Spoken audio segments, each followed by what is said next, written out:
pledge allegiance to the flag of the United States of America and to the republic for which it stands, one nation, under God, indivisible, with liberty and justice for all.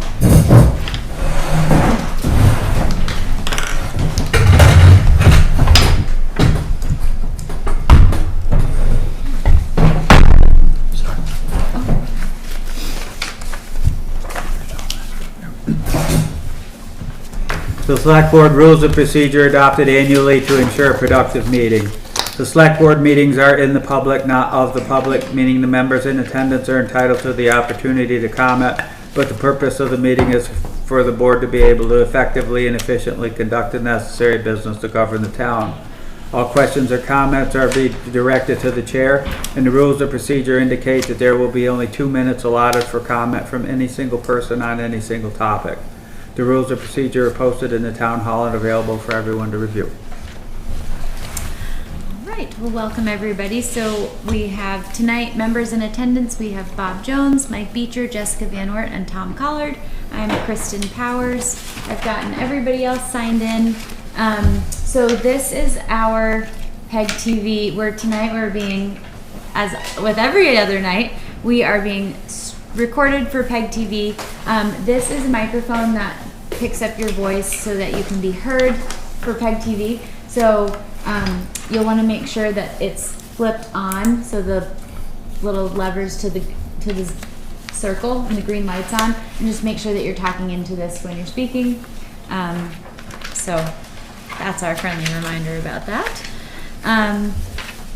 We have 2 additions this evening. So we have Shelley Podorf, thank you, and Jason McNulty. I don't know why I want to keep saying James. I'm so sorry. From Architend, who are here this evening to go over some updates for our MERP grant. So after Rose under pre-requested, and then an executive session has been requested by Tom to discuss labor relations agreements with employees at the end of the meeting. Okay. Any other additions or deletions? Nope. Okay. The minutes that need approval, 2 of them, are last regular meeting minutes from November 11th. There's one edit to the Emergency Management Director's report. I called the exercise that they did the binary blitz, and it's actually the binary blizzard. I'm not sure where Bob Morlino agreed that the blitz sounded cool, but it was called the binary blizzard. So I've edited that, and then the other meetings that minutes are from our special meeting minutes from November 18th. I'll move that we approve both those sets of minutes. Thank you. Is there a second? I'll second that. Any more discussion? All in favor? Aye. Opposed? Carried. Rose Smith. Good to see you, Chairman Beecher. Good to see you, Chairman Beecher, and board members. Thank you for allowing me to speak tonight. I'm back here to advise on the status of the turkey restoration commemorative marker.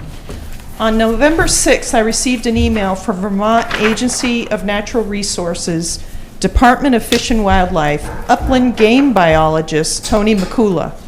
This email indicates that Vermont Fish and Wildlife had made a final decision for the location of the turkey restoration commemorative marker to be at the Route 30 fishing access in North Rupert.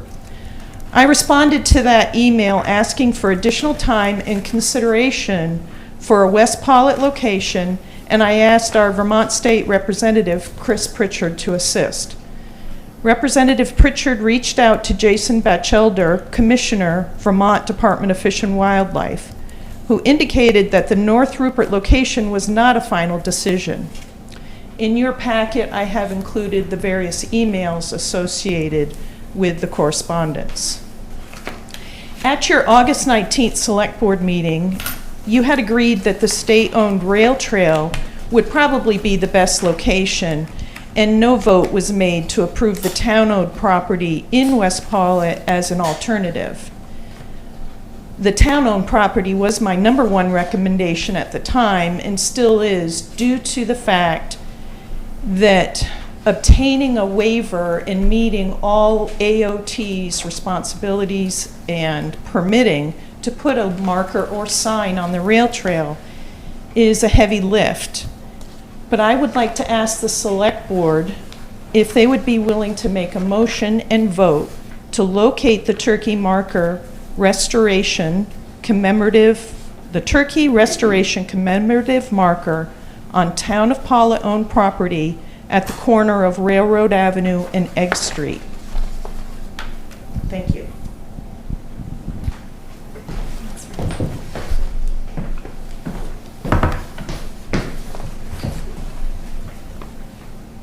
Okay, so everybody's heard. Now, the state hasn't, the place on North Rupert is what they're thinking, but it's not a final decision at this point. Chris will speak better to that, I think. Thank you. So It's on. Yep. So I've talked to Commissioner Batchelder several times, actually talked to him yesterday, to understand this a little bit more as far as the locations. You know, his primary, where they sit now through the email that Rose and I just got, is they're focused on the Pawlet town green out here, which doesn't seem like a possibility. The concern that I had with the fishing access on Route 30 is, you know, I think one of the really important things is the exposure that this gets.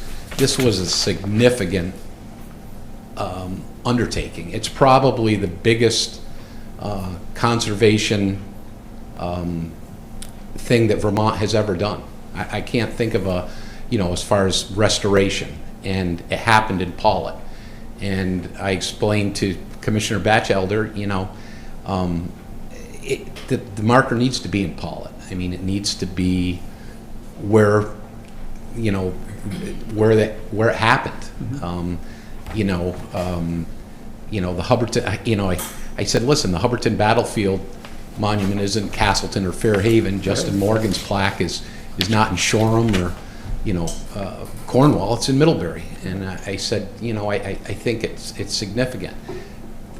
The location that Rose is requesting, either of the locations, I think is important because, you know, one of the things that I shared with Commissioner Batchelder, I go through past that access a lot, and there's very few vehicles that are ever there.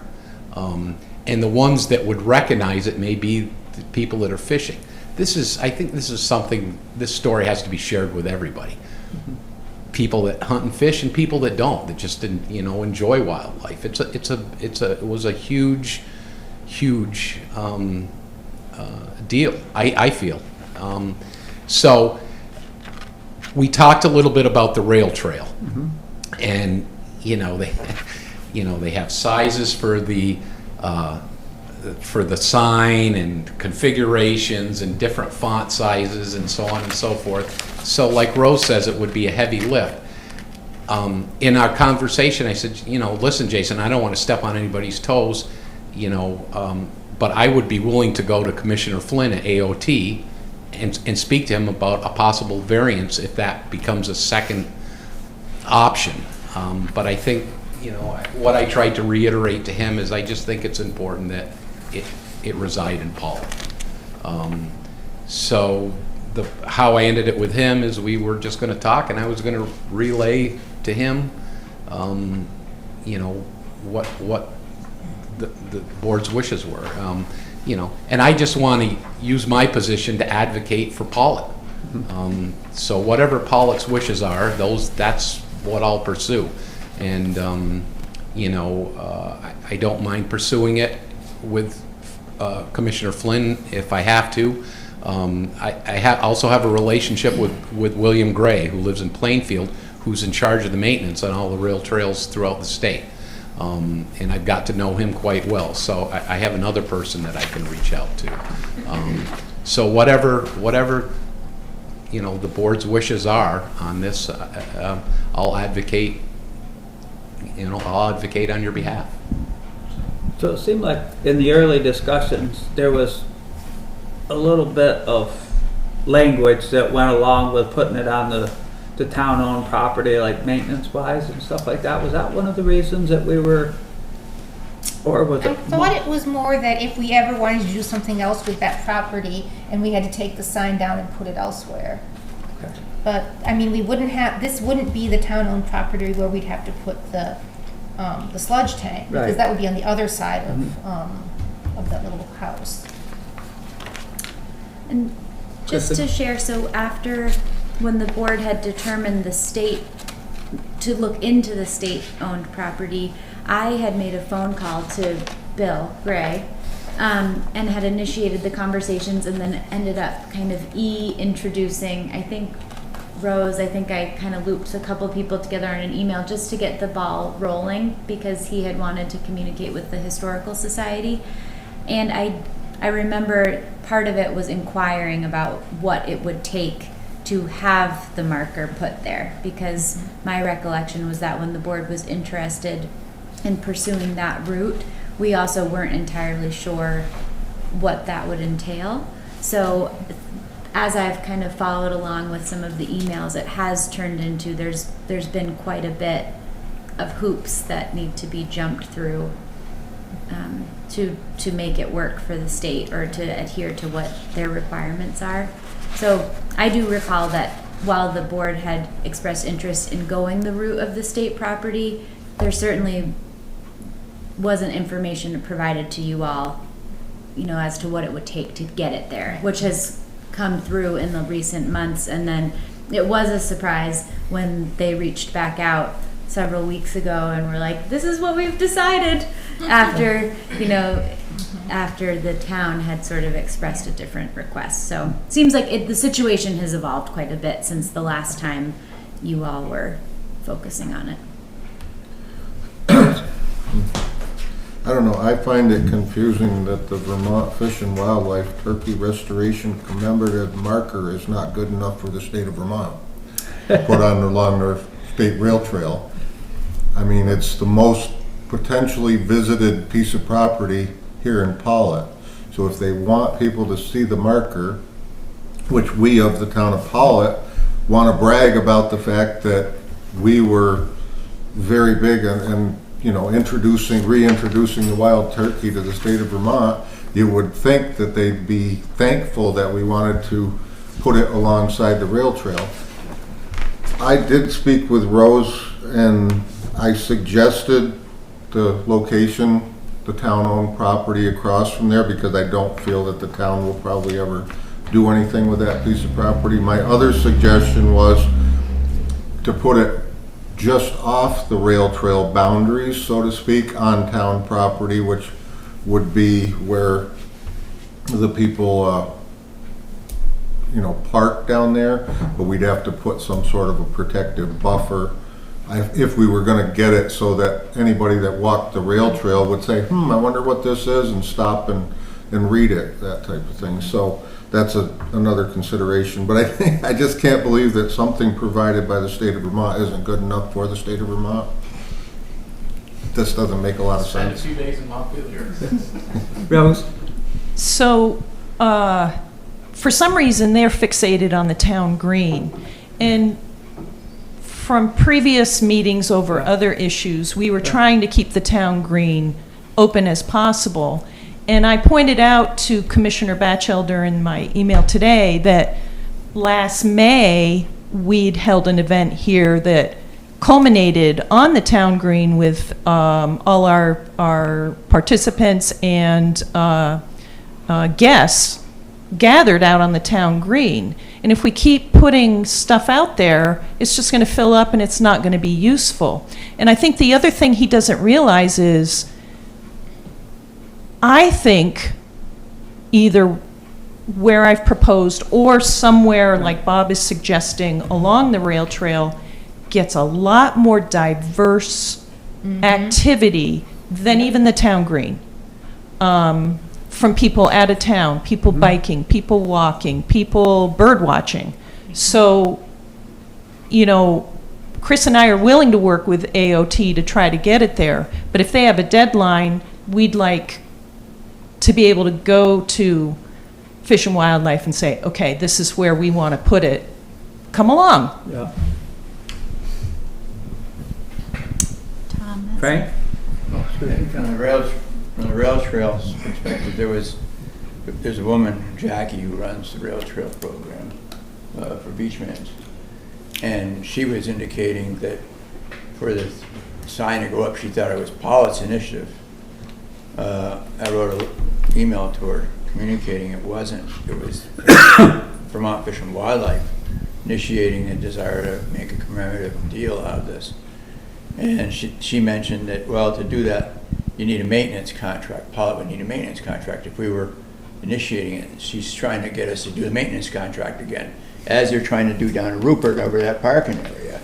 I think there should be something brought before the legislature that exempts Pawlet and Rupert from any maintenance contract deals with the V-Trans, period, because this seemed like a way to try to go that same direction, the goals of V-Trans, not what needs to be done. Now, if the governor, or if it gets around the state, that the state doesn't want to put a sign up that commemorates a restoration of a species, which is very unique to do, I find it very strange for V-Trans, and it should bode poorly for them to come up with that type of decision.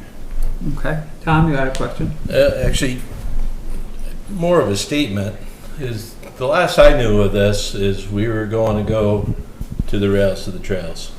So to hear what I'm hearing here tonight is quite a surprise, but also a disappointment to think that we went from West Pawlet in a very visible traveled area to somewhere else.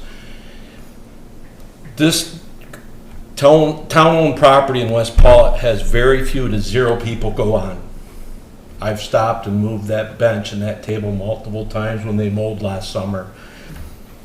I have once never seen a person sit at that table or that bench.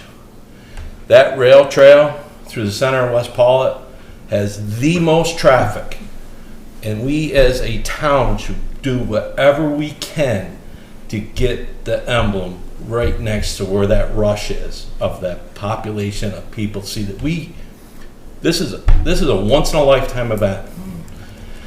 We as a town should do everything possible that we can to put that as the brightest beacon we can. Rose?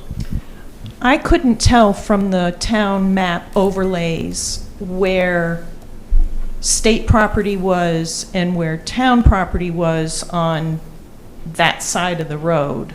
So I'm all for town property, which makes it a whole lot easier if we can, secure it from being backed up into and all of that. I certainly am for that, and I agree it should be right along the trail. What I was hoping was to gain us some traction with the state to keep it in Pawlet and try to work through all of the government mechanizations to be able to get it where we really want it. So maybe what we could do right now is we would prefer to have it on the road trail, but as opposed to going somewhere else, we could offer that as opposed to being in North Rupert stuck by a stream somewhere. Okay. Can I ask one final Yeah. question? So in one of the emails, I recall somebody from the state had expressed that the state has very strict requirements on size, material, text, etc. And in that email, that individual had stated that people at the state were not interested in revisiting the design, which was part of the reason why they wanted to reject it. Now, and I'm just posing the question, if the town is feeling strongly about that original location, would it be something that anybody would want to entertain to say, okay, well, maybe you're not interested in wanting to design it, but we're not interested in having it anywhere else. So would it be possible to see some alternative designs in order to get it there? Just because I do recall that was one of the holdups. Like the reason why they didn't want it there is because they didn't like the initial design. So could it be pressed to say, okay, well then what design is satisfactory to your requirements in order to get it to where we'd like it. Just a thought. Throwing another No, that's good. out there. I think we should try, Chris, I absolutely would appreciate anything you could do to help us. And if I need to help you, I'll be more glad to help you. I am that strong for this location that I really think it would do this town injustice not to try to get it there. And the state, I agree with Bobby. The state of Vermont own signs not good enough for their own location? But they were gonna put it on their own parking area, So, you know, please reach out to me. I'd be more glad to help any way I can. And also, I just want to add, it seems like we're just going back and forth here without discussing it and coming to a final. You, Chris, can actually talk to someone with the state and have a complete conversation and finalize it and get it done, instead of an email back and forth, and we're getting nowhere. It's been months and we have not gotten a location for it. So if you could kind of, with Rose, take the ball and get it approved, get a thumbs up. But worst case scenario, there's got to be, obviously there's a line of where the rail trail ends and the town property begins down there, and whether we put it right on the edge of that property so it's on town property but you can stand on the rail trail and read it, that's what we have to do. And if we need to put a big rock down there, I know where there's some equipment that we could put a big enough rock down there that no, it's gonna run over the side. no one would run over it, and we could lag the plaque to a rock the size of a dump truck or something. So Chris? Yeah, so that's what I'll do. I'll get together with Rose, and, I think, really what Jason has conveyed to me is important what the town wants. The last correspondence he sent to Rose and I was yesterday. It just said, "Good afternoon, Rose and Representative Pritchard. Apologies for delaying the responding. Thank you for all the legwork you've done to get us this far in recognition of this monumental achievement. From where I sit, albeit in Montpelier, we feel the West Pawlet location comes in at number 2 to the actual town green option. I realize this is easy for us to say, not having the local pull and knowledge, but if you were able to take another swing at this, we'd love it. The pressures we're feeling, including a cumbersome permitting process for the AOT property on the rail trail, which could have a positive outcome pending some discussion, and then an easy solution, which is the access of the Meadowy River. Regardless, we have some time on our hands before a final decision, but I wanted to get these sentiments out there before giving a blessing on the West Pawlet location. Kindest regards, Jason." Isn't the governor in charge of it? So, Isn't the governor in charge Frank, of both of so those? you're gonna do some more legwork and try and show them how strongly we feel about having it right there. Extremely visible by the rail trail. Even like Tom said, even across the road. I mean, we both go through there to work and back every day, and I think one time I've seen somebody sitting over on that side of the road, so. This needs to be right, and everybody that walks in our community acknowledge it. Right in everybody's face to This is a display big proudly. time. This was, as Lars said, other states have called and looked at this because it was so successful. So that should be noted too. It was huge, and that can't be understated. So I guess if the board can, put that in motion as far as the wishes, I'll reach out to Jason and say, hey, Yeah. this is what our primary, this is where we would like it. I'm trying to put this in the form of a motion here. Oh, perfect. Thanks, Jessica. I have a, You have one? Okay. how about a motion to authorize Chris Pritchard and Rose Smith to pursue conversations with state entities to approve the placement of the marker on the rail trail property? But can we have or town property? Or abutting Or town owner? town I property don't wanna- directly abutting the rail Okay. trail. That's last chance. Yeah. Or- Yes. Yes, our number 1 location would be on the state-owned property by the rail trail. And failing that, our number 2 location would be town-owned property directly next to the rail trail. And it would be nice if in this motion we could also express our feeling as a select board that more people will see this marker by the rail trail even than on the Pawlet Town Green. I don't know if you can. I'll add that work in the in. discussions. Yes, I'll please. make the do motion that. or I'll second it, whichever is necessary. So Jessica has Jessica made. made it. I made the motion, Yep. sounds like Bob said. Bob second it. Discussion is that board unanimously agreed that placing the marker on rail trail property will be much more visible than the town green to a more diverse community of people. Including tourists. Yes. All in favor? Aye. Right.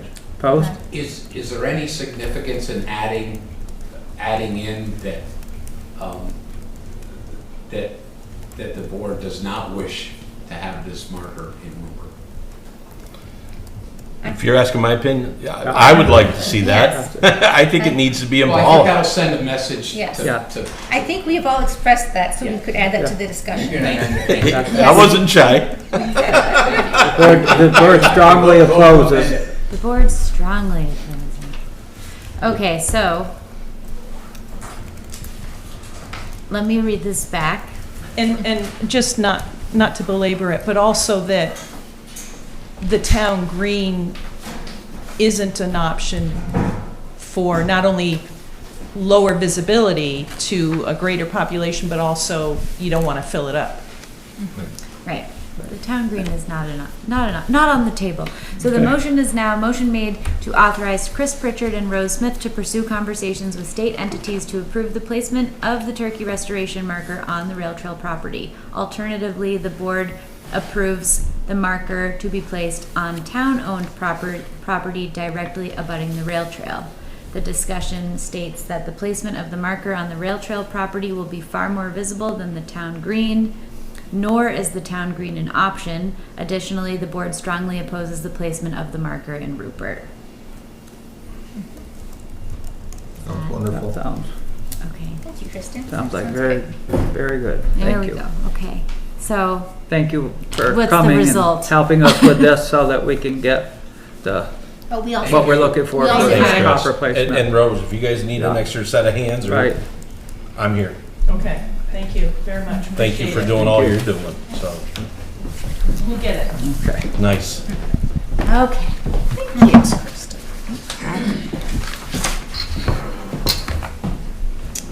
Shelley? Yeah. Thank you. Thank you. This is Shelley Potter with Architect. So I'm the architect working on your MERP projects, and Jason McNulty is with All Points. He's your general contractor. So we are through schematic design and have met with the building committee to go over some options. We're looking at 3 options, and there's 2 packets in front of you. One is the full budget. The one that I'm going to go through has, there you go, landscape. Yep, This is the that one we're going through first. That's the one we're going to go through. The other's for information if you want to get into more of the weeds of the budget. So there's 3 options that we're looking at, and they involve different forms of the mechanical system. Option A is a geothermal heat pump system, B is an air-to-water heat pump system, and C is an air-to-air heat pump system. These are all highly efficient systems, they're all good, and they're being added to your existing systems in both this building and the public library. So the existing systems will be remaining as backup heat in extreme weather sort of situations. But for the most part, the heat pumps will be doing the work of keeping your building heated and cooled. And it's the same with all 3 systems. They'll all do the same work. They're just not as efficient as each other. So the most efficient system is geothermal, and then air to water, and then air to air after that. Question? Can I ask? Yes. So the geothermal system, I have one at my house. I'm completely familiar with how they work, and I love it and would not have anything else. how, is that a closed loop system? It is, okay. And what well are you going to be using, a new well or existing well? New well. New wells. So new wells is the answer to that question. So there will be new wells drilled, and these haven't been placed yet, but we're looking behind the library and potentially in the town green, which will all be underground. They won't interfere with anything that goes on there. So geothermal systems are expensive. So if you look at option A, in order to get that into the realm of what the MERP grant plus GMP incentives are, that's all we can do. We can only do the geothermal system. We can't do any of the envelope work. So column A, you see that comes out to 515 and some change, and then below that you see the funding that includes the MERP grant, GMP incentives for those systems, and then you're not quite there, so that would take another 57,000 and some change from the capital fund in order to bridge the gap. And again, that is just for the geothermal system, but that would get geothermal for both buildings. Option B includes all of the envelope work for both buildings as well, so everything that we recommend you doing. So it's just a lot cheaper, expensive, air to water and air to air. So you get into the realm of close to what the grant plus the incentives are for both the systems and the envelope work. And you would need to add in from the capital fund $25,710 to bridge the gap there. And keep in mind, these are all preliminary numbers. We're early in the process. These are for making scope decisions about which direction we want to go with the design at this point. And it'll get dialed in as we continue further. Option C is very similar, air to air. It includes all the envelope work. Because it's a little bit cheaper than the capital fund, you'd only need $1,411 to put into that particular one. So that's just the upfront cost comparison between these three systems. So what the building committee asked us to do, which is important, is what is the life cycle cost, what's the operational cost of these things, and so what's the difference. So on page 2, you'll see these are the projected annual energy cost differences between the three systems. And you'll see that the geothermal system would save you about $3,050 per year annually above the air-to-air. The air-to-air is the least efficient. And then the air-to-water's savings of $1,355-ish from the air-to-air. So those probably don't seem like massive numbers when you're thinking about simple payback. And simple payback, that's basically how long before that savings pays off the additional cost of that particular piece of equipment. That's never a good way to make decisions. So what we've done is a life cycle cost analysis, which I explain on the next page what it is. So with life cycle cost, you look at a time period, and what I'm recommending, the study that I've done is for 50 years, and I've chosen 50 years because that's within that time frame you will need to replace the compressors for both the air-to-water and the air-to-air twice. So you can put it at now. In 25 years, you're going to replace them. In another 25 years, you're going to replace them, and so on and so forth. Whereas the geothermal system, once it's in, you're not replacing that thing. So that's the first thing you want to consider is, for a town, these buildings are going to be here hopefully forever, right? And you've got costs, and what you're really focused on is your operational costs more than anything. The other thing to keep in mind here is this is free money to you, in essence. It's coming through grants and incentives. So you want to use that in a way that it's going to reduce your operational costs. That's what's going to impact you. So those are things to kind of consider. The other way, so the way a life cycle cost analysis goes is you look out, there's government sort of indexes in order to figure out how to take future energy costs and bring them back to present value. So I went through their software earlier today, and got all the indices for 50 years out and plugged in those energy usages for each of the three systems and brought them back to present day value. So if we go to the next final page here, this is the 50-year study that I ran. And the first top row there, that includes the upfront cost of the systems, only of the systems, not any of the envelope work, only the systems. The operational costs, so that's those energy prices for 50 years brought back to present day value. maintenance costs, which that's those replacements, and then also some pump replacements that go along with the geothermal and the air to water. So all of that is in there.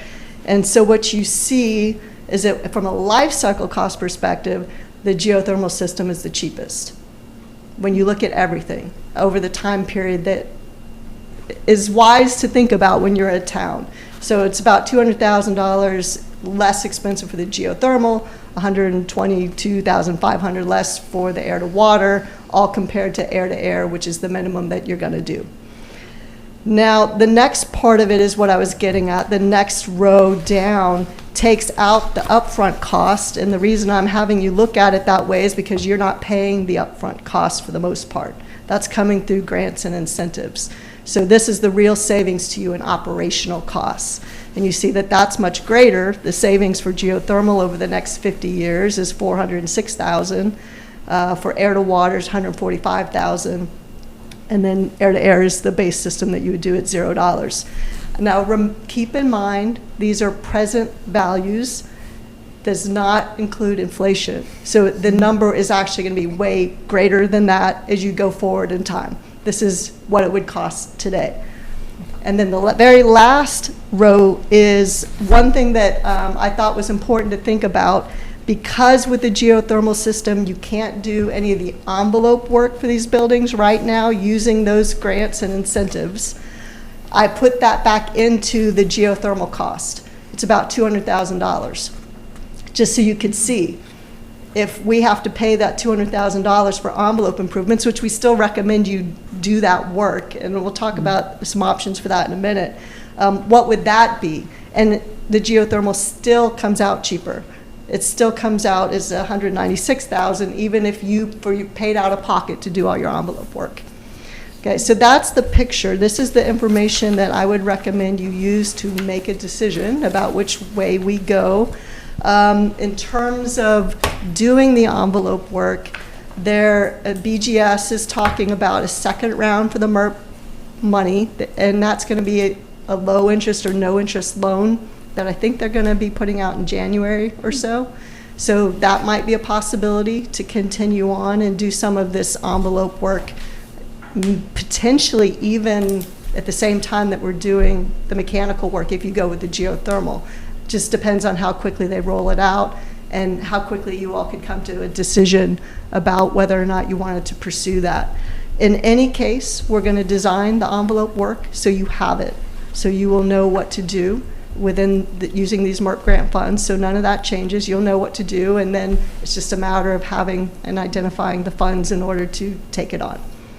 So that was a lot. Now I'm sure there's questions, so I'm happy to answer.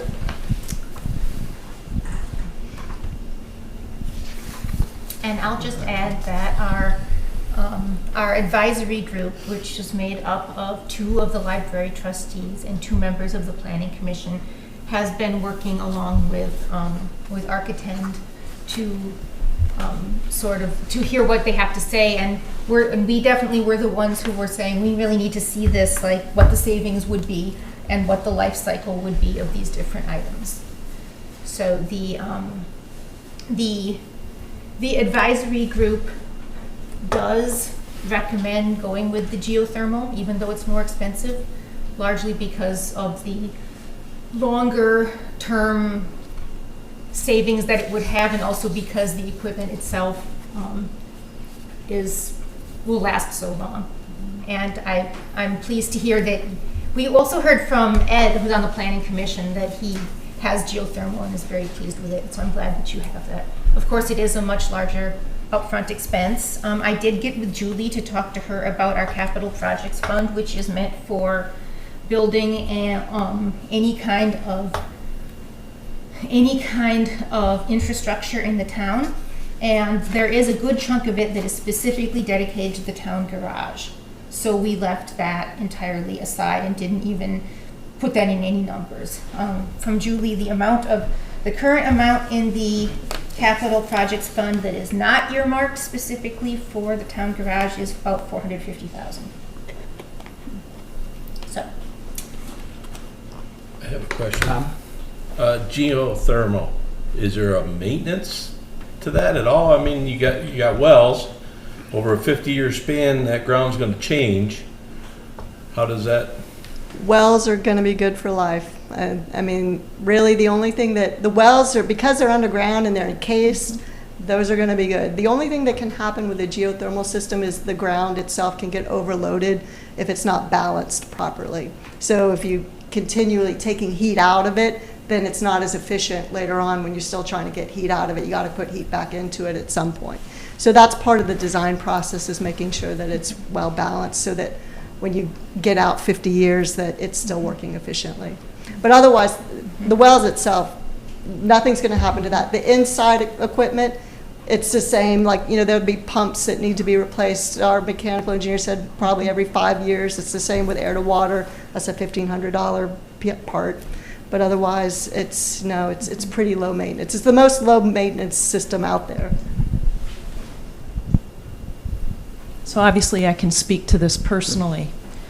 In the wintertime, when it's rarely do we now see 30 below. And if we do have 30 below, you usually have solar gain. So the building is heating up through the windows. So my system has never frozen up. It could if we had super cold weather and no sun, because it's a closed loop system. So what you have is a pipe that goes into the well and comes back out. You might have to have 2 wells. I don't know what your design is. I have 2 wells that the pipe goes in, goes out, goes in, goes out, and then goes back to the heat pump in my house.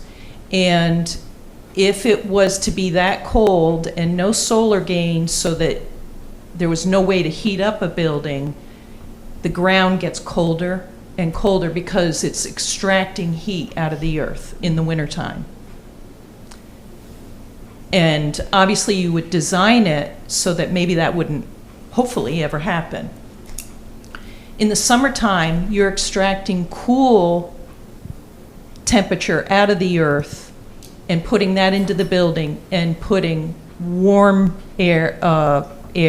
warm temperature into the earth. So it's the reverse process. I have never replaced, my system will have been in 20 years in January. I've never replaced the compressor, never replaced the pumps, never, there is no well pump. The pumps are on the unit itself, which are totally accessible. And all I do is filter maintenance and clean the coils and condensers every year. That's it. Oh, and I was also wondering if maybe you could speak to, like, you were talking about it being work for a local well driller. Oh. Yes. So obviously you guys have Gould's right here at Pawlet. So, you know, we would reach out to them first and see if, give them the opportunity to be part of it before we go out to anywhere else.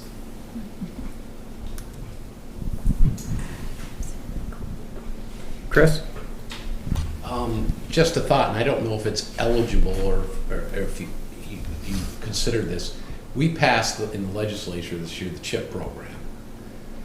So, and it extends to rural communities for infrastructure that I think this may qualify under. I don't know if it does or not, but it's worth looking into because it would save the town. Yeah, that's a great program. I think it's tied to housing, I think. It is. But we can look at it. Yeah, it is. It is primarily tied to housing, but I think it's most infrastructure as far as electrical hookup. I think wells are included in that. It's just I just throw that out there because Okay, for sure. Okay. Frank?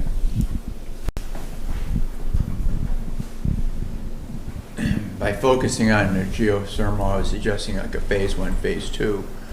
With that geothermal, because it's a chunk of money, you're never going to see that much money going into this, and it's best. It's the only one that would be installed in the state. So this sets a precedence and could be a foundation going forward for other historic building projects in particular, because as you saw with the infrared camera pictures, the envelope of this building is very difficult to complete 100% as well as you could if it was a new building and you were starting.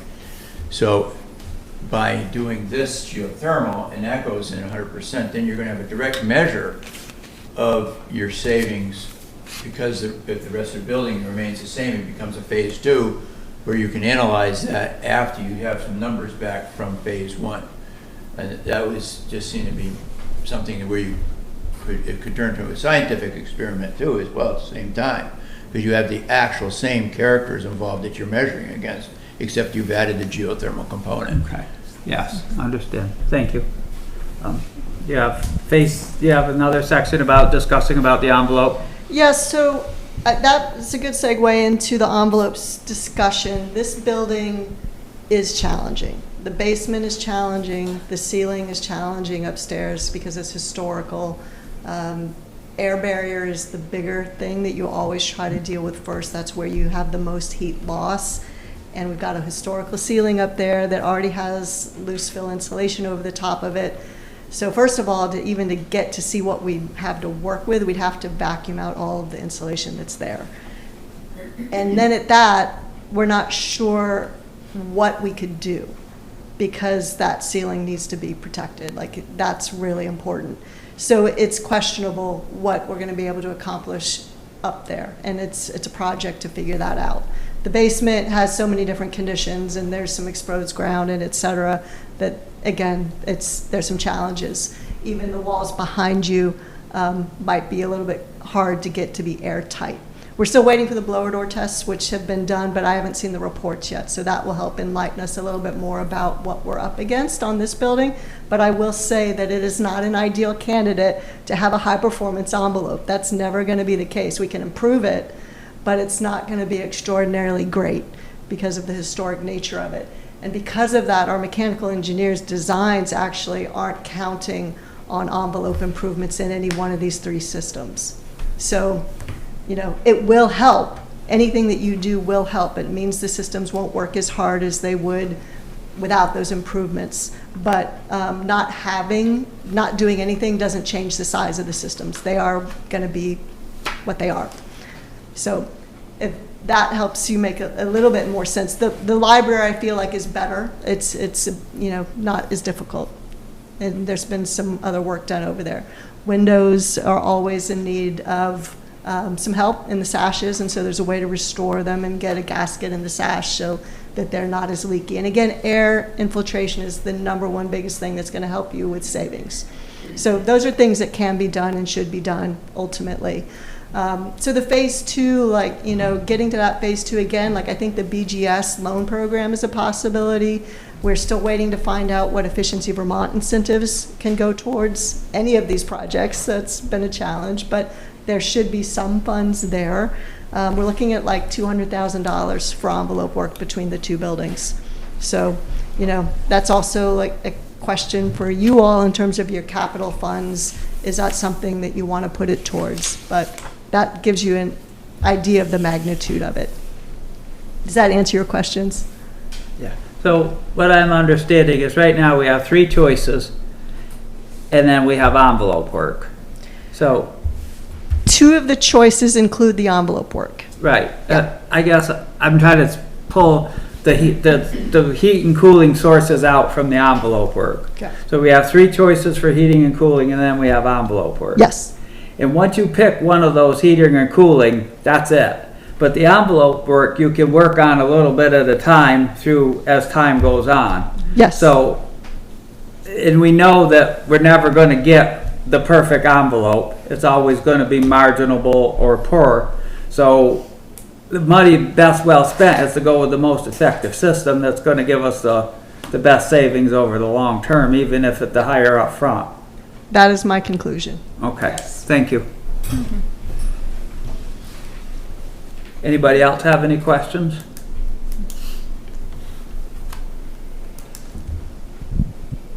Well, thank you guys for coming down tonight, You bet. Sally. Yes, thank you. So timeline-wise, what our advisory group is hoping is that the select board can look at this and think about it for the next 2 weeks and then make a decision at our next meeting Okay. about which one we would go with. Okay, And then they can get going on doing further design for whichever system we end up choosing. Excellent. Thank you for spending the time to come down and share this with us. Happy to be here. Happy to Thank help. you. You did It's a really very interesting. good Thank job you. Yeah. explaining it. Thank you. Thank you. You guys are impressive, by the way. We're from Sudbury. we're jealous. Our setup. Well, Peg TV came here to do a bunch of setup for us because we're famous. We are the most watched show on Peg TV. That's awesome. Not all. We were. Thank you. One of our ratings is fine. Not for the reason, though, I'll tell you that. Not by choice. Wasn't because of Okay, any geothermal. announcements? We're about to be because of geothermal. No. Thank you. Everywhere. Have a nice evening. I think announcements, Jason. just to reiterate the holiday light. What's the story, when is that? So December 5th is our Pawlet's first annual holiday tree lighting ceremony here at the town green. What time is it? 6 o'clock. 6 o'clock. Thank you. Good seeing you. And thank you, Sue. 6 o'clock and Also, though, on November 30th, Sunday, at 1 Set up. o'clock is when we're going to be putting lights up on the trees. Sunday, November 30th, lights will be being put up on the trees out on the town green. So festivities begin around the 30th, but please encourage folks to come out. I know that there's lots of excitement. There's going to be parking available at the church with hopefully wagon rides to get everybody to the green, and Santa's gonna be there and good cheer. So it'll be an opportunity to get everybody. And we could always use more cookies. And we could always use more cookies On the 5th. on the 5th. Okay, those are the announcements. Okay, excellent. Excellent announcements. Tag team the Love announcements. it. Nicely done, ladies. Do you mind if I work my way through some of the reports right that I'm ahead. aware of? So the zoning administrator's report, Nancy shared that obviously she's not able to attend tonight. There is no report this evening, but the current log is posted. I also have one other announcement, backtracking a little bit. It was brought to my attention that our town website could use some updating. So if anybody is aware, I think the library would benefit from going on. Our different groups and organizations might want to go on and check out their respective pages and just make notes of things that could and should be updated on our website, because it could stand to be brought up to date a little bit more. So my other announcement there. So to take that the next step, after people have a chance to review it, where do they go with that information that they see that they'd like to have changes? Select board members, you're welcome to come to me. Other entities, I would be happy to connect you directly with our web coordinator, Sean Ruck. Just a fun example, the highway department was still our staff members from a ways back. I think the library board is still a very different board. It's still suggesting that interested applicants contact a 2-time ago chair. So anyhow, we would benefit from updating that. So feel free to contact me and I can put you in the right direction. Appreciate that. Okay, so sorry, getting back to it. No report from the planning commission. Except for we were going to have a meeting last night, and we couldn't get into the building because Ed couldn't make it, and he had the key, and we didn't have anybody else having a key, and Nancy was unable to make it, so. Okay. So there's in effect no meeting last night. All right. No, so meeting to come. Could have met right on the front porch. In the cold and the rain. Yeah. Road foreman? Highway report from James. The highway department responded to trees in various roadways. 6 trees in total were cleaned up. Winter prep of trucks has taken place, installing wings, front plows, fixing bed chains and spreader issues. Replaced 4 tires on the 1-ton, 2 on the Freightliner and 17 Mack. Organized and cleaned the shop. Replaced 4 slack adjusters on the 13 Mack. Installed 1 new driver side rear axle brake canister. Conducted a sign replacement inventory on River Road and Route 153. Installed radar speed sign on School Street. They received some salt. Preventative maintenance has taken place on plow trucks and the loader. Received and fixed a complaint on River Road. Fixed driveway apron from a washout. Fixed washouts and installed check dam on Rupert Hill Road, just east of Clark Road. Check Clark Road. Fixed shoulder washout on Danby Pawlet. Repaired 2 aprons on Danby Pawlet caused by washout and water runoff. Mowed Betts Bridge Road, Briar Hill, and Warren Switch. Spot graded potholes and fixed washouts on the Switch Road and Briar Hill. Spot graded potholes and fixed washouts on Herrick Brook and Waite Hill. And next week they plan to conduct a dead tree and hanging tree inventory and removal starting on all Class 3 roads and further cleanup of trees from our recent storms. So they have been very busy. Very busy indeed. Good job. Yeah. I did also get an email from James with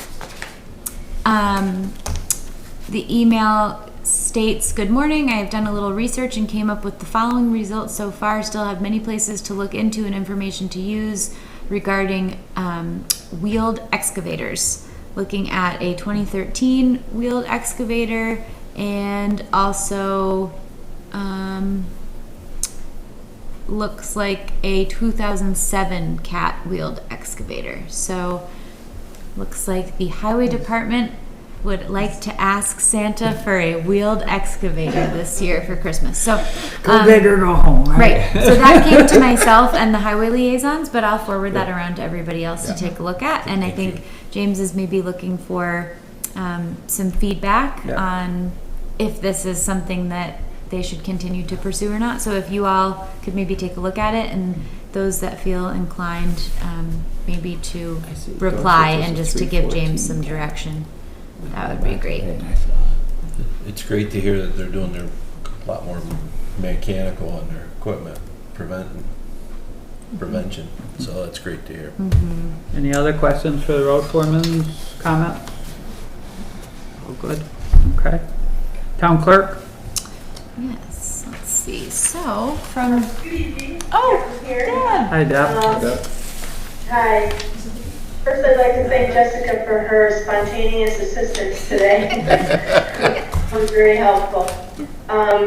There's a memo from A&R. It just is a list of, I think, bottled water companies throughout the state, just to let you guys know.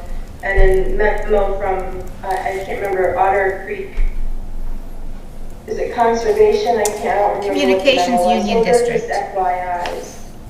And I'm going to be gone on a break until December 8th, but with Julie, now the Assistant Treasurer, which she was sworn in a couple weeks ago, if anybody needs immediate assistance, Julie will be able to assist. Assistant Town Clerk, right? Questions for me. Yeah, clerk. Right. Yeah, that church. Excellent. So, good. Anybody have any questions? Nope. Thank you, and have a great, happy Thanksgiving, Deb. Yes, Thanks happy for joining us Thanksgiving. tonight. Thanks, Deb. Thank you to all of you, and happy Thanksgiving. Otter Creek, is there anything about that Otter Creek that No, we need it's to comment on, or? no, the budget. I continue to be the liaison to the Otter Creek CUD, and since the build out of broadband is done, their only things are to deal with any customer complaints or any problems, and to review the basically they have to review the reports from Consolidated or Fidium or whatever they're calling themselves now to make sure that there's no problems. So if anybody has a problem with their broadband, they can contact me. You are so kind. Wow. And then I can harass them. I have the number of the person to harass. You could tell them who Exactly. the contact information. All right. Town Treasurer.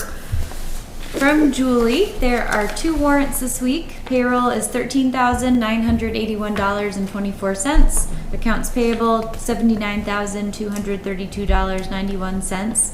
General fund, $25,531.75.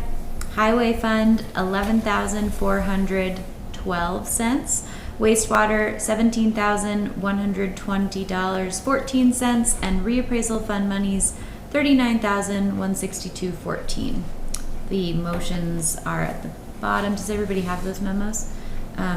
Payroll warrant 26029 and accounts payable warrant 26030 for the numbers stated earlier. I'll move we approve those two warrants, payroll warrant 26029 and accounts payable warrant 26030. I'll second that. Any more discussion? All in favor? Aye. Opposed? Carried.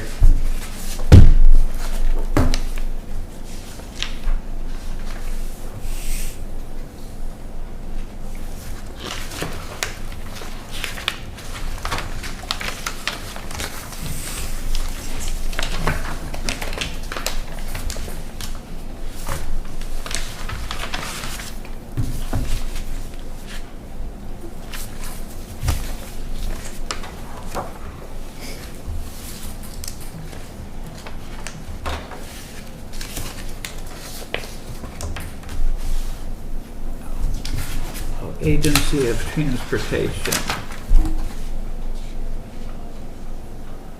District 1, Class 2 roadway grant.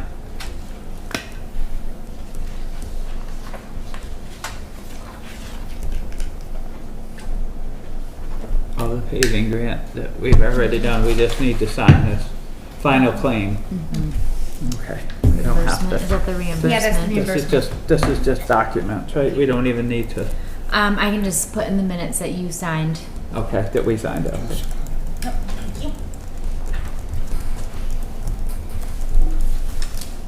And that's for the class 2, which grant is that?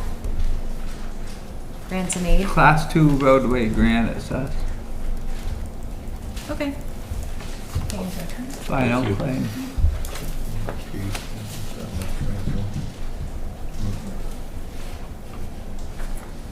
Oh, I think we skipped over the assessors, and we do have something from them. So Okay, sorry. no, you're fine. We can go ahead right now, we're just Okay. signing. So Karen sent along the progress report for the reappraisal project.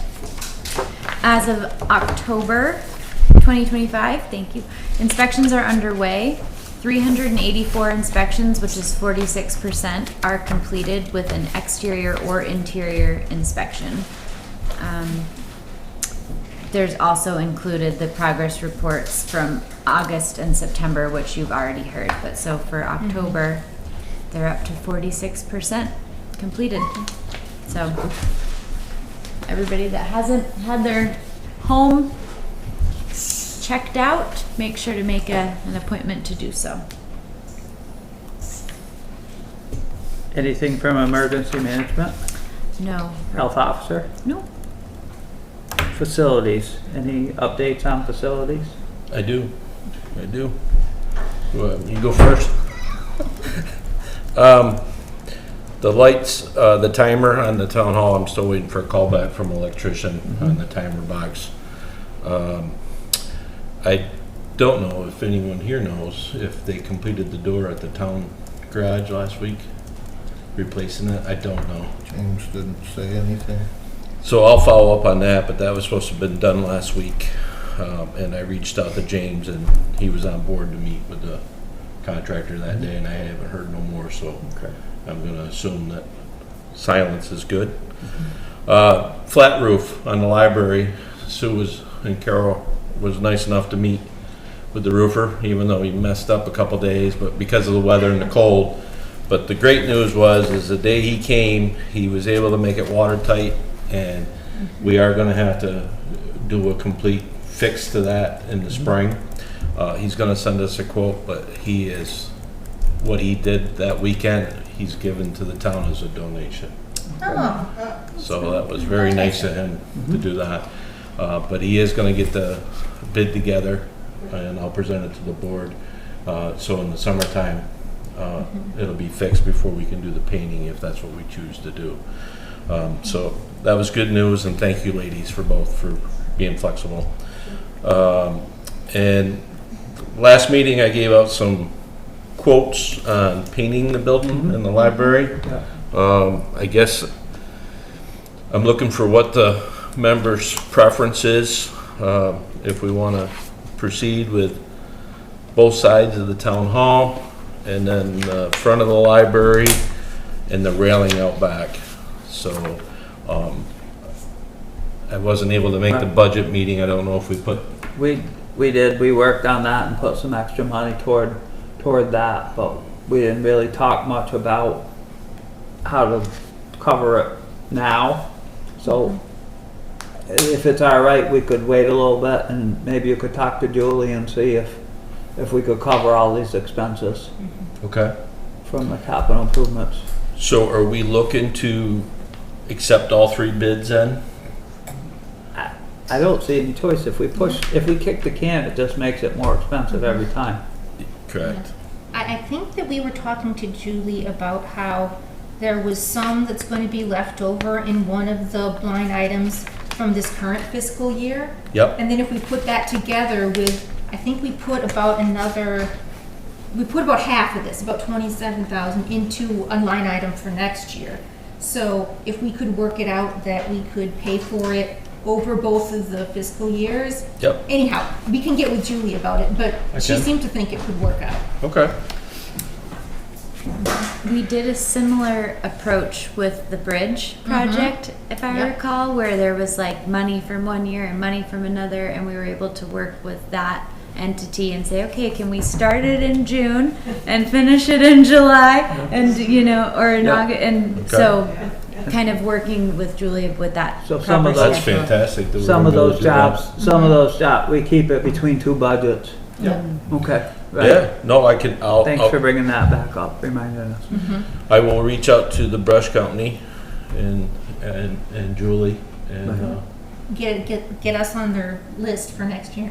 But we will have to have a formal approval, but as long as we can figure out these numbers, because like you found, there's not a lot of options. no. Not a Absolutely lot of not. options, and if we don't make the move quickly, we won't have they won't have a slot for us next year. Okay. So, they've been treating us pretty well for a number of years. So you want me to get what those numbers are before I come back for an approval for the board then? I think if you talk to Julie, just make sure that we can work it through so that we can, that we don't mess up the budget at all. Perfect. Make sure that the money's available, then we can vote at it at the next meeting if she can orchestrate it so that everything will work out for us. Yeah, I'll get with her and make sure that and then I'll get with the company and let them know what we can do and see Right. if they're willing to work Right. with us, but I think they will be. Yeah.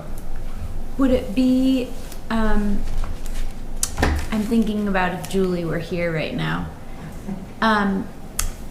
It seems like it might be, since the board wants to move forward with these ultimately, would it be in your best interest to make a motion to accept these bids, these estimates pending the, Economical workout yeah, of payment. I don't think we need to, I don't think it's that.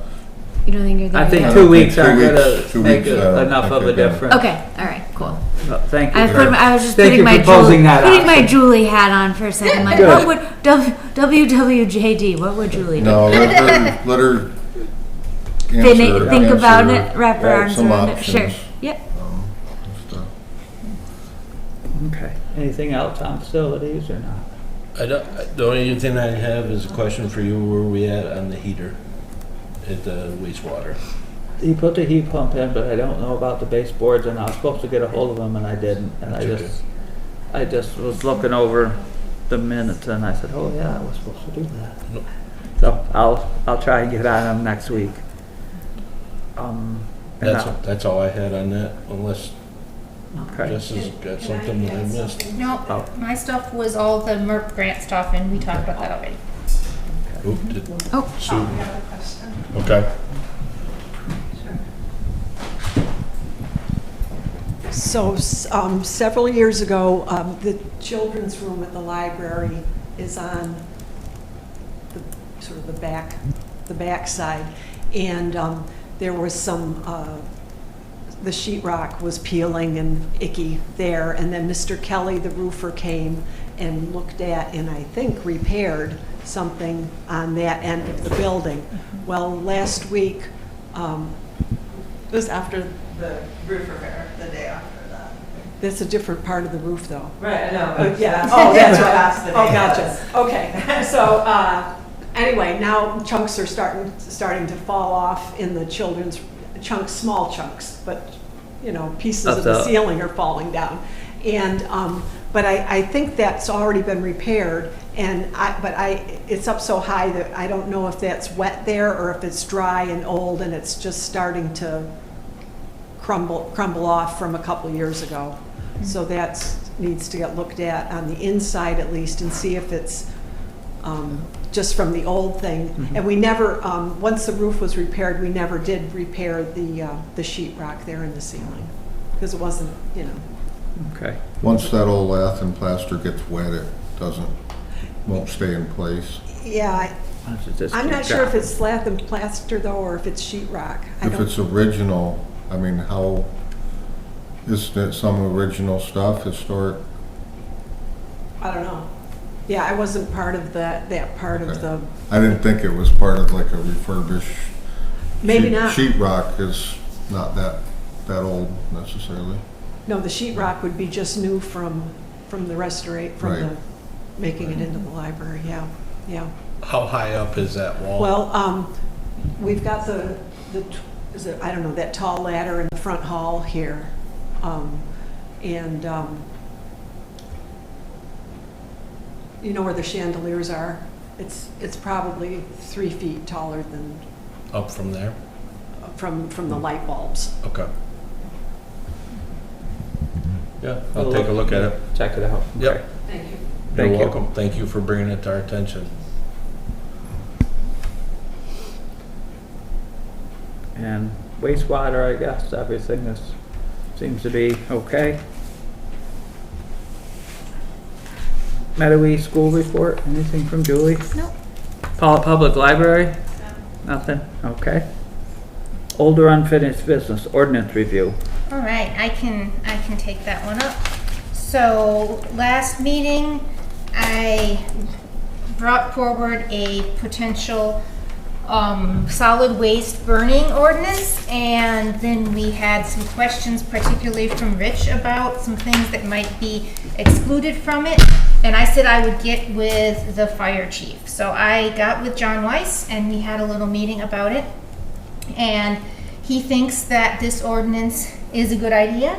He thought it would be very useful for the fire department. I mean, he's only here in Pawlet, so he couldn't speak to the West Pawlet Fire Department. But he thought it would be very useful for when they might come across somebody who is doing a burn that is not allowed, that they could then let them know that there is a local ordinance about it, not just the state law, that they could point to and say, you know, watch out, don't do this again, or Tom Covino might come here and give you a ticket. Right. So he thought that would be a nice sort of, you know, little stick in his arsenal. So the changes that he suggested, I sent this around to everybody last week. It's basically just what I showed you before, but he added, so in this bit here where it would say prior to open burning, a state permit to kindle fire shall be obtained from the town forest fire warden. He put in those things that Rich had brought up, except when burning natural wood in an outdoor fireplace or fire ring, so that's the campfire, or burning natural wood when there's snow surrounding the open burning site, and then he cites the state statute for that. So he put that in. And then he suggested we take out this part here that was in D. Yeah, he suggested we take out D, because evidently this is an old thing that they put in when the state first made this law to say that there would be a designated place within the municipality where people could just burn stuff. But we don't do that here in Pawlet. We don't have a spot. So he said we should strike that. The only other thing that he was thinking we might want to change, and he didn't do this, was here in the offenses. So how this works, I showed him how it works with the civil penalty and the waiver fee. The civil penalty would be how much you'd have to pay if you took it to court. The waiver fee is what you pay if you just say, okay, no contest, I'm just going to pay the ticket. And so the way this is written, the first offense would be no penalty, a written warning. The second one would be $150, the third one would be $250, $125, and the fourth and subsequent would be $500, $300. His personal opinion was that we strike the written warning and make the first offense be this 150, or whatever we decided to make the Right. first offense be. Because in his opinion, people should know not to burn trash because you haven't been allowed to burn tires or anything since what, the 1970s or anyhow. Yeah. So, and he feels very strongly about what a hazard it is to burn trash. So that was his suggestion, but he didn't make that change. And he did suggest that we should consider exactly how much we want to make the penalties be, because the idea behind this is to get people to stop. So the question would be, if someone was burning tires and you gave them a penalty which they had to pay 50, would that make them stop? Would it not make them stop? I mean, now once you get to these later offenses, it's a pretty significant amount. So that was the only thing that he really thought that we should consider. And I don't have a strong thought about what amount would make someone stop burning trash. So that was the particular bit I really wanted to get everyone's perspective on. If you think that striking the warning and making there be the fee for the first offense would be a good idea or not. I have no problem having a fine for the first offense because it's just a really bad idea. Yeah. So, I don't know if $500, if you have a real violator, is going to be a high enough dollar amount. The highest we can go is 800.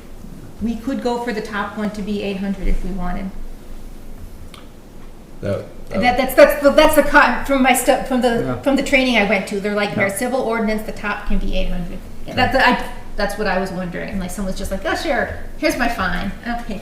I do agree with the written warning that there's enough time has passed that most people should know the difference.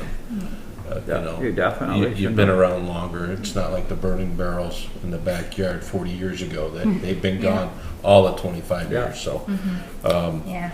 but I think the fourth needs to be higher. And if we can go to 800, that would be my suggestion. Let's start right off with $100. Okay.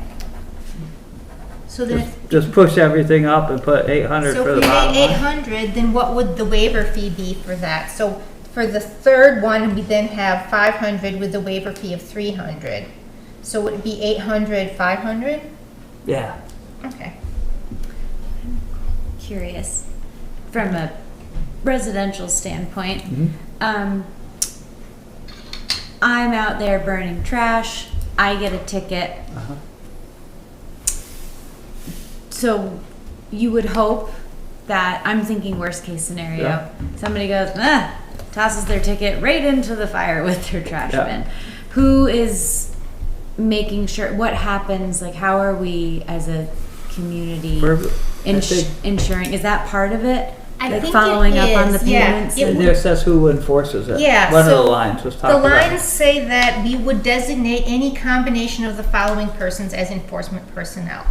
Members of the select board, probably not, the town health officer, the town attorney, the town constables, and any official with law enforcement authority under Vermont law. Okay. I'm thinking town constable. So, is yeah, perfect. and if That we should be leave it town like this, constable. that means like in the future, so this is one thing I was talking to John about also. He was saying he likes that this language is broad, because then once we would pass this, we could then designate the person from any of these people. And if right now we said, let's designate the town constable, that's great. He's sure that Tom and Mark can do a great job with that, but he says we need to think about the future. Say at some point we have some town constable who is a layabout and won't do anything. If that was the case, we hope that's not the case, but it could happen. If that was the case, maybe we would have a great town health officer. We would say, it's the job of our town health officer. Yeah. Or we could designate any other law enforcement person. But by leaving that language in there, we get Yep. to choose whoever we We get want. to choose whoever would be good. Perfect. But yeah, and so and now technically this would apply both to, I'm sorry, but the Yeah. way that's worded, you could also contact the county sheriffs to enforce it, or the state police. you also. could, and they could write out a ticket for it also on behalf of the town. I was mostly though wondering about like ensuring that the ticket is paid. Like, is there any way to put language in there that says failure to pay your fine within X amount of time, it gets added to your tax bill? Like, is, you know, I just, that's what I think which the board has Yeah, I thought think about that- this concept of enforcement. I think that the enforcement for it would work the same way as like for a traffic ticket. Sure, okay. So if you don't, because when the person writes this up, a copy goes to the state. Okay. Right, so then if. Thank you, that's So, it. yeah, so then if they don't pay it, then they're gonna get like a court summons to come to court. Okay. Yep. Thank you. That answers my question. Okay. Does anybody have any more questions about this? Frank? Some of the tickets, when it gets to the court thing, have to have a qualified person, like constables had to have certain degrees they were talking about, that's why he had brought somebody in so that they could be here, do certain types of things that the court would respect, that degree of law enforcement to go forward. So you have to make sure that whoever's doing it is going to fit in that. Well, and if it was Tom, we'd know that he'd be competent. Both of ours are police officers. So the only other thing that I wanted to bring up about this is that it's the way that this is written, it makes that you can't dispose of trash through burning, but also that you have to get the permit for your open burn, like from the forest fire warden, right? Like you have to do anyway. So it would be possible that if somebody had a big open burn and hadn't got a permit from the forest fire warden, that they could also be written up for a ticket. Now, that was a little bit of thing that John and I talked about, because in his mind it's different that if someone has an open burn like of woody vegetation and doesn't know what they're supposed to do, he thinks that's less bad than if someone is burning the trash on purpose. But in his mind, what he would do is if he heard as the fire chief about this happening, he would go out there. He wouldn't call Tom Covino to come write the ticket. He would educate the person first. I think there's plenty of ways to work through Yeah. a process like that without making it too difficult. So. Yeah.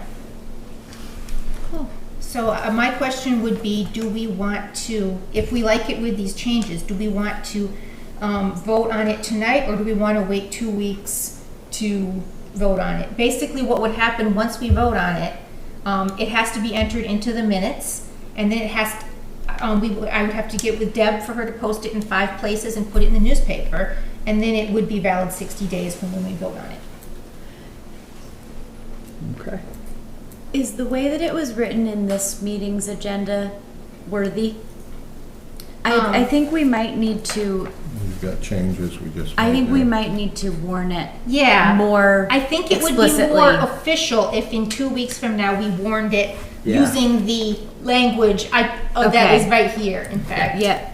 And maybe then I can type it up with the new penalties. Yeah. Okay. So if we warn it like, Because I know Julie and I went through the Vermont laws for adoption of ordinances. Okay, so that's I good. think we want to make sure It that should be warned that we're going to vote on that. Okay. regulating the disposal of solid waste through open burning. And then if Okay. anybody wants to say their 2 cents on it, then they can show up at that.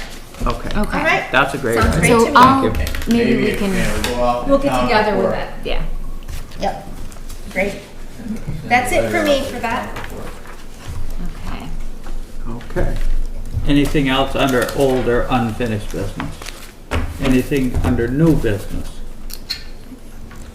I'll make a motion, we go into executive session. Let's do a public comment Oh, so that we can just, it's not on the list. oh yeah. Public comments not on the agenda? Does anybody have any public comments? Subliminal.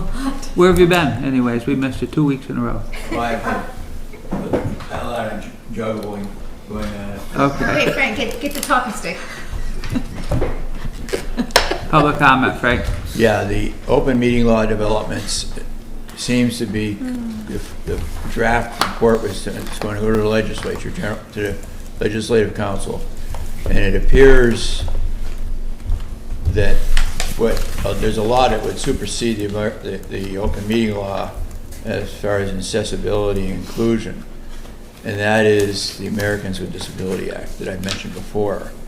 That would mean, if that were the case, then the legislature is going to see that they'd probably take away advisory, non-advisory, and every single meeting of any government entity would have to comply fully with the Americans with Disability Act, which is a federal thing. So they have federal rules. So this is going to be something the legislature is going to be jumping on and grappling with, because it's going to change that whole dynamic. And the disability rights people want to make sure that hearing impaired capabilities are available at every meeting, one way or the other, and the legislature's going to have to figure that one out and be in compliance with the Americans with Disability Act at the same time in a policies and procedures recommendation that would be coming along with this. So when they figure it out, they'll tell us what they want us to do. yeah, the report is Sounds general, good. and it's the legislature, so we'll see what, and then it goes to the governor to sign, and then there may be a recommendation that we contact our own attorney to educate the select board and everybody After else. they figure out what they want us Yeah, to do. it's a process. Thank you. Thanks for keeping us abreast on that. Anybody else? Thank you all for coming tonight. We're gonna go into executive session and then we'll adjourn. Have a great evening. Happy Thanksgiving, everyone. Go into executive session for Labor relations Labor relations. agreements with employees. I'll second that. Thank you, happy Thanksgiving. All in favor? Aye. Opposed? Carried. Thank you. Happy Thanksgiving, everyone.